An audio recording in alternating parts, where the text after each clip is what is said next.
Les pays de la communauté économique et monétaire de l'Afrique centrale, la CEMAC, participent depuis le 4 février à Douala, sous l'égide de la Banque mondiale et de la commission de la CEMAC, à la deuxième édition de la semaine de facilitation des transports et du transit dans la sous-région.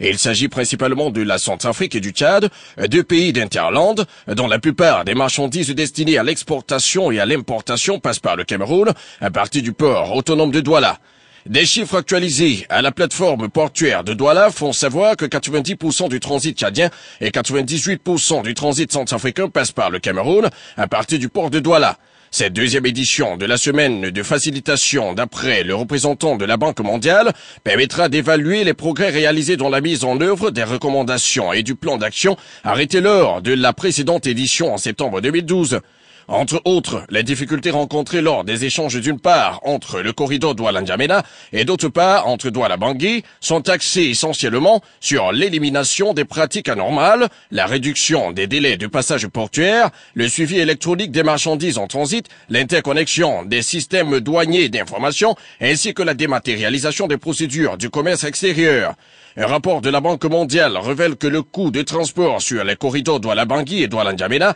est estimé à 0,21 $ la tonne au kilomètre, alors qu'il est d'environ 0,05 $ la tonne au kilomètre en Afrique australe et qu'il varie entre 0,06 et 0,08 $ la tonne au kilomètre en Afrique de l'Est et de l'Ouest.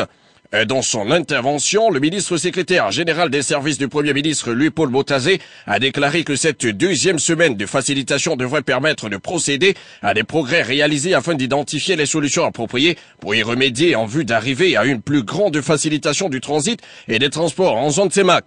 Les travaux ont en ligne de mire l'amélioration des échanges et des prestations de part et d'autre, car si les délais de passage des marchandises au port de Douala sont passés de 3 semaines à moins de 2 semaines, il y a quelques années, l'objectif de ramener ces délais à moins d'1 semaine est encore parsemé d'embûches. Mercredi dernier, jour de la deuxième séance de discussion autour de la question, plusieurs exposés ont été faits par les acteurs de la semaine, notamment celui du directeur général du port autonome de Douala, Itundi Oyono, qui a tenu à rappeler que le Tchad et la RCA doivent à tout prix s'approprier le port autonome de Douala pour en quelque sorte marquer la familiarité qu'incarne la sous-région CEMAC, mais aussi et surtout parce que comme lui, Madame Libom Lilikem, patronne de la direction générale des douanes camerounaises, pense que le Cameroun ne pourra pas être véritablement émergent en 2035 si les autres pays de la sous-région CEMAC ne sont pas en franche collaboration avec ce pays. Et Itundi Oyono a aussi tenu à relever que les problèmes de transit existent du fait de l'arrivée de nouveaux acteurs qui ne vont pas toujours dans le sens des réunions et résolutions tenues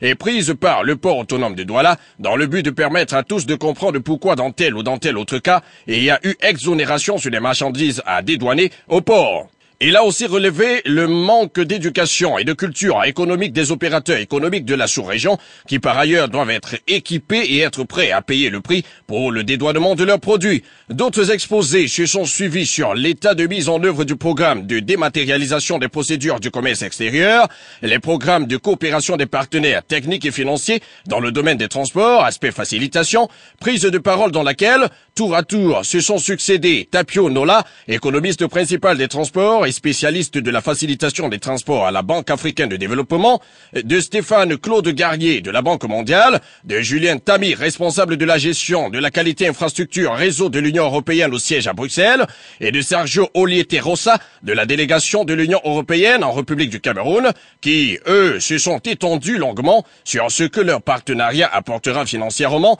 et techniquement pour que les objectifs élaborés soient atteints. Le dernier exposé de la journée du mercredi a quant à lui porté sur les systèmes électroniques de suivi des marchandises en transit sur les corridors.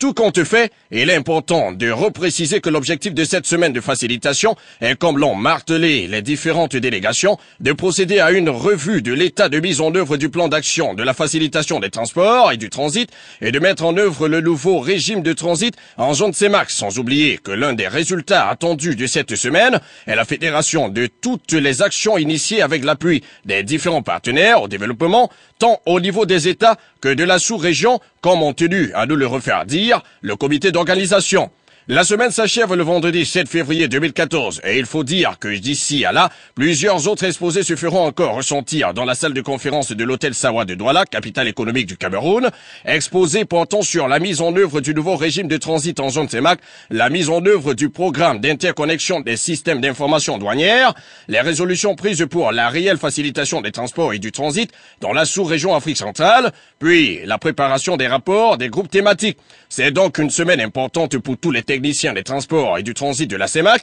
ainsi que pour les nombreux partenaires au développement, tout en espérant que seront mises en exécution les résolutions retenues à l'issue de cette semaine, afin qu'il y ait une véritable fluidité du transport et du transit en zone CEMAC, ce qui serait une très grande réussite quand on sait que la libre circulation dans cette même zone, qui devait débuter en mois dernier, a été stoppée net par la Guinée équatoriale et le Gabon pour des raisons qui les incombent.